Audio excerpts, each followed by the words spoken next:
আজকে দুইটা writ petition শুনানি হয়েছে। একটা রিট পিটিশনে পিটিশনাররা চেয়েছেন জুলাই সনদ বাস্তবায়ন আদেশ 2025 এবং সাংবিধানিক সংস্কার সভা গঠন এবং সংসদ সদস্য হিসেবে সংবিধান সংস্কার সভার শপথকে কেন অসাংবিধানিক ঘোষণা করা হবে না, এই মর্মে একটি রুল চেয়েছেন এবং যতদিন পর্যন্ত রুল নিষ্পত্তি না হয়েছে ততদিন পর্যন্ত একটা নিষেধাজ্ঞার আদেশ চেয়েছেন। আরেকটি রিট পিটিশনে গণভোট অধ্যাদেশের ধারা 3 অর্থাৎ যেখানে প্রশ্নটা দেওয়া হয়েছে সেই প্রশ্ন এবং জুলাই সনদ বাস্তবায়ন আদেশ 2025 কেন অসাংবিধানিক ঘোষণা করা হবে না, এই মর্মে আরেকটি রিট পিটিশন দায়ের করা হয়েছে। এই রিট পিটিশনে আইন মন্ত্রণালয়, সেক্রেটারিয়েট, ক্যাবিনেট ডিভিশন, সংসদ বিষয়ক মন্ত্রণালয় এবং সেক্রেটারিয়েট, প্রধানমন্ত্রীর অফিস, তাদের উপর নিষেধাজ্ঞা চাওয়া হয়েছে যেন এই বিষয় সংক্রান্ত কোনো ফার্দার কার্যক্রম গ্রহণ করা না হয়। এই রিটের উপর শুনানি হয়েছে। শুনানিতে আমরা যে কথা বলার চেষ্টা করেছি, এক, গণভোটের প্রশ্নটাকে চ্যালেঞ্জ করেছেন। তো গণভোট তো হয়ে গেছে, প্রশ্নের উপর তো মানুষ মতামত দিয়ে দিয়েছে। প্রশ্নকে যখন হ্যাঁ না উত্তর দিয়ে দেওয়া হয় তখন প্রশ্নকে চ্যালেঞ্জ করার মানে কি? অর্থাৎ এখন আর প্রশ্নকে চ্যালেঞ্জ করা হচ্ছে না, এখন চ্যালেঞ্জ করা হচ্ছে গণভোটের রেজাল্টকে। যদিও বলছেন গণভোটের প্রশ্নকে, কিন্তু প্রশ্ন তো প্রশ্নের জায়গায় নাই, প্রশ্ন ইতোমধ্যে ফলাফলের জায়গায় চলে এসেছে, অর্থাৎ ফলাফলকেই চ্যালেঞ্জ করেছেন। সেকেন্ড প্রশ্ন হলো, এই জুলাই সনদ হয়েছে ঐকমত্যের ভিত্তিতে কিছু ডিসেন্টিং ছাড়া, এবং যে জুলাই সনদ বাস্তবায়ন আদেশ জারি করা হয়েছে 2025 সালের নভেম্বর মাসে, সেখানে স্পষ্ট করে বলে দেওয়া হয়েছে যে জনগণের সার্বভৌম ক্ষমতা অন্তর্বর্তীকালীন সরকারের সুপারিশ অনুযায়ী বাংলাদেশের মহামান্য রাষ্ট্রপতি এই আদেশ জারি করেন। এই আদেশটিকেও তারা বলছেন সাংবিধানিকভাবে গ্রহণযোগ্য নয়। দেখুন, এখানে কয়েকটা গুরুত্বপূর্ণ প্রশ্ন। আর মাত্র 10 দিন বাকি আছে সংসদ বসার।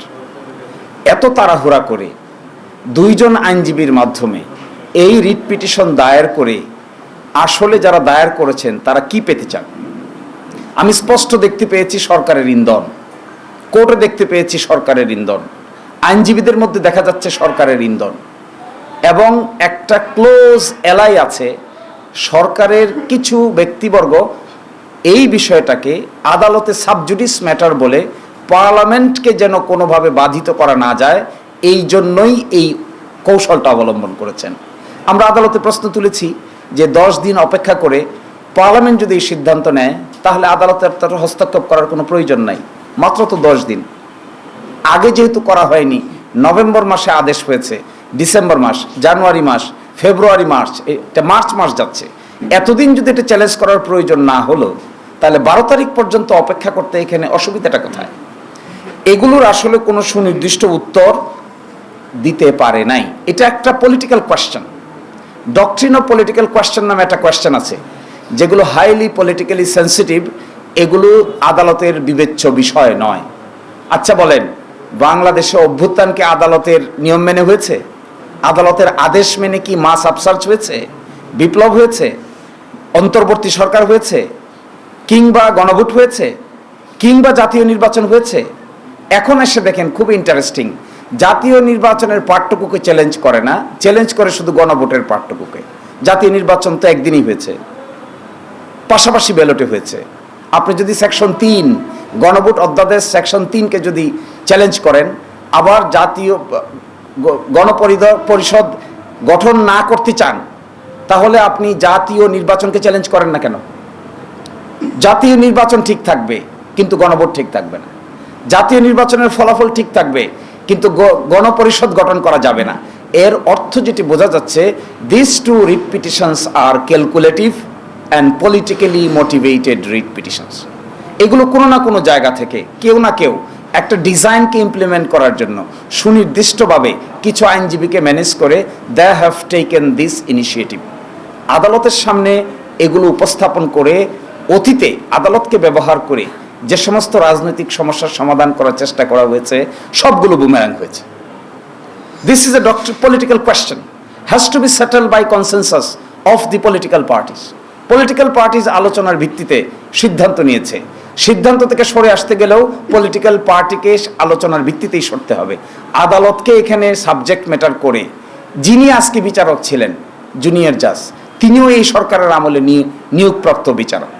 একটা অর্ডিন্যান্স হয়েছে, বিচার বিভাগে অ্যাপয়েন্টমেন্ট কমিশন গঠিত হয়েছে। এই কমিশনের আলোকে বাংলাদেশের হাইকোর্টে 2 সেট বিচারক অ্যাপয়েন্টেড হয়েছে। তার মধ্যে আজকে যিনি জুনিয়র বিচারক ছিলেন তিনিও এই আইনের অধীনেই নিয়োগপ্রাপ্ত বিচারক। অভ্যুত্থান যদি না থাকে, সরকার যদি না থাকে, জুলাই সনদ বাস্তবায়ন অধ্যাদেশ যদি না থাকে, গণভোট যদি না থাকে, তাহলে ওই মাননীয় বিচারক কিভাবে থাকবেন? কোন জায়গায় তিনি অ্যাপয়েন্টেড হবেন? Who will appoint him? These are the pertinent questions which are আনআনসার্ড।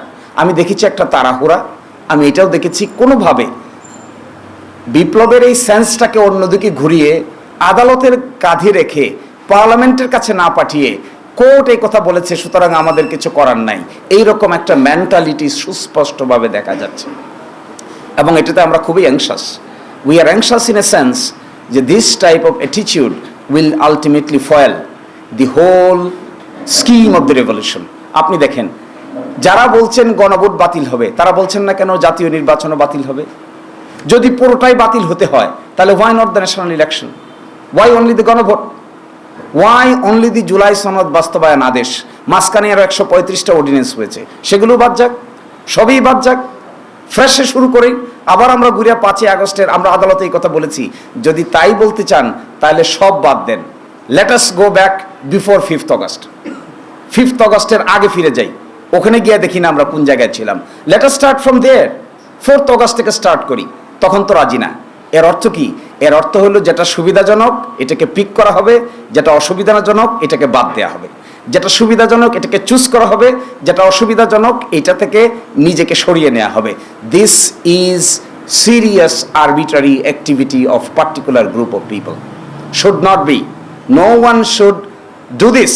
এবং এইভাবে একটা রেভলিউশনের পরে একটা চার্টারকে অপ্রাসঙ্গিক করে ফেলার যদি ইনিশিয়েটিভ নেওয়া হয় তাহলে that would be again a political blunder, a legal blunder. Judiciary will be debated. এবং বিচার বিভাগের উপরে এই বন্দুক রেখে এই ধরনের কর্মকাণ্ড করা সঠিক নয় বলে আমরা মনে করি।